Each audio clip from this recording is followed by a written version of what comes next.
வணக்கம் friends, welcome to Ramani's recipe diary. இன்றைக்கி lemon pickle எப்படி செய்கிறதுன்றதை பார்க்கலாம். இதுக்கு நான் ஒரு 20 லெமன் எடுத்து நல்லா வாஷ் பண்ணி தொடச்சி வச்சுருக்கேன். அதில் 10 லெமன் இந்த மாதிரி 4 நாளாக கட் பண்ணி எடுத்துட்டேன், கொட்டைகளை நீக்கி. இன்னொரு 10 லெமனை இந்த மாதிரி கட் பண்ணிவிட்டு அதே மாதிரி 4 நாளாக கட் பண்ணிவிட்டு கொட்டைகளை நீக்கி ஜூஸ் தனியாக எடுத்து வச்சுருக்கேன். இது கூட 2 ஸ்பூன் அளவுக்கு வெந்தய பொடி வறுத்து பொடி செய்து வச்சுருக்கேன். கூடவே 5 ஸ்பூன் அளவுக்கு மஞ்சள் பொடி எடுத்திருக்கேன். இது கூட ஜீரகப்பொடி நல்லா ஒரு 3 ஸ்பூன் அளவுக்கு வறுத்து பொடி செய்து வச்சுருக்கேன். கூடவே இஞ்சி பூண்டு பேஸ்ட் எடுத்திருக்கேன். இஞ்சி ஒரு 50 கிராம் அளவுக்கு, பூண்டு நல்லா ஒரு 2 பூண்டு எடுத்து தோல் நீக்கி அரைச்சி வச்சுருக்கேன்.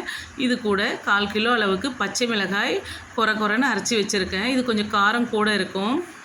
கூடவே 1 கப் அளவுக்கு கடுகு வறுத்து பொடி செய்து வச்சுருக்கேன். கல்உப்பு வாணலில் வறுத்துட்டு இடித்து வச்சுருக்கேன். இது தேவையான அளவுக்கு சேர்த்துக்கலாம். 250 ml நல்லெண்ணெய் எடுத்து வச்சுருக்கேன். வரமிளகாய், கடுகு, சீரகம் 1 ஸ்பூன், பெருங்காயம் 1 ஸ்பூன் அளவுக்கு எடுத்திருக்கேன். இது செய்வதற்கு ஒரு பாத்திரம், அகலமான பாத்திரத்தில் நம்ம கட் பண்ணி வச்சோம் இல்லைங்களா, அந்த 10 லெமன் சேர்த்துக்கலாம். அது கூடவே சாறு பிழிஞ்சி எடுத்துருக்கோம் இல்லைங்களா, அந்த லெமன் பீசஸையும் சேர்த்துக்கலாம். சேர்த்துட்டு பிழிஞ்சி வச்ச லெமன் சாறையும் இதோடவே சேர்த்து, கூடவே இஞ்சி பூண்டு பேஸ்ட்டு சேர்த்துக்கலாம். இது கூட நம்ம 1/4 கிலோ அளவுக்கு எடுத்து வச்ச பச்சை மிளகாய் சேர்த்துக்கலாம். சேர்த்துட்டு மஞ்சள் பொடி சேர்த்துக்கலாம்.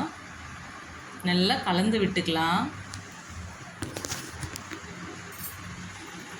இந்த மாதிரி கலந்து விட்டுட்டு கூடவே கடுகு பொடி, ஜீரகப்பொடி, வெந்தயப்பொடி, உப்பு,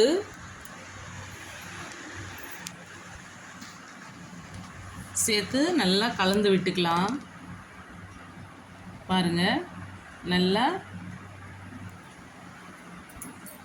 கலந்து மசாலா மொத்தம் எல்லா லெமன்லேயும் சேரணும். அந்த மாதிரி கலந்து விட்டுக்கலாம். இடையில நம்ம கட் பண்ணும்போது மிஸ் ஆகிருந்த லெமனோட கொட்டைகள் இருக்கும் இல்லைங்களா, சீட்ஸு, அதையும் எடுத்து போட்டுடலாம். அது சேர்த்துக்கக்கூடாது, லெமன் சீட்ஸ் இருக்கக்கூடாது. இந்த மாதிரி நல்லா கலந்து விட்டுக்கணும். நாம் எப்போவுமே செய்கிற லெமன் பிக்கிள் மாதிரி இல்லாமல் இது கொஞ்சம் வித்தியாசமாக இருக்கும். இப்போ ஒரு வாணல் வச்சுக்கலாம். நல்லா காஞ்சி வரட்டும். அடுப்பை பற்ற வச்சுக்கலாம். நல்லா காஞ்சி வரணும். இப்போது நம்ம வச்சுருக்கிற 250 ml நல்லெண்ணெயை சேர்த்துக்கலாம். எண்ணெய் நல்லா காஞ்சி வரணுங்க. எண்ணெய் நம்ம கூட குறைச்சி சேர்த்துக்கலாங்க, தப்பில்லை. நானும் கொஞ்சம் கரெக்டாக சேர்த்துருக்கேன். இதோட வரமிளகா கிட்டத்தட்ட ஒரு 10 வரமிளகா இருக்குங்க. அதோட 1 ஸ்பூன் அளவுக்கு ஜீரகம், 1 ஸ்பூன் அளவுக்கு கடுகு சேர்த்துக்கலாம். ஒரு 2 நிமிஷம் விட்டுட்டு பெருங்காயப்பொடி சேர்த்துக்கலாம்.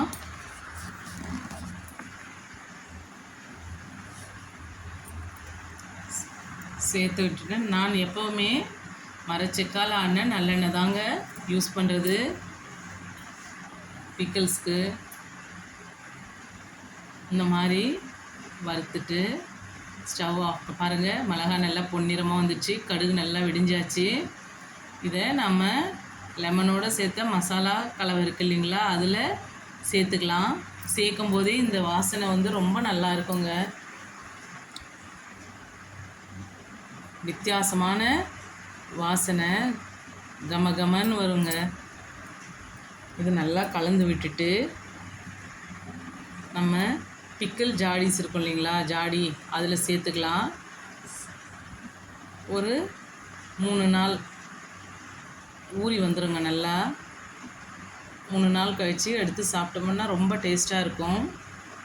இது 6 மாதத்துக்கு மேலேயே கெடாதுங்க. மோஸ்ட்லி கெட சான்ஸே கிடையாது. கெட்டு போகாது. ரொம்ப நல்லாயிருக்கும். நீங்கள் வீட்டில் ட்ரை பண்ணி பாருங்கள். சுவையும் மணமும் ரொம்ப அருமையாக இருக்கும். இந்த டிஷ் உங்களுக்கு பிடிச்சிருக்கும்னு நினைக்கிறேன். இந்த டிஷ் உங்களுக்கு பிடிச்சிருந்தா லைக் பண்ணுங்கள், ஷேர் பண்ணுங்கள், சப்ஸ்கிரைப் பண்ணுங்கள். மறக்காமல் பெல் பட்டனை கிளிக் பண்ணுங்கள். Thank you friends.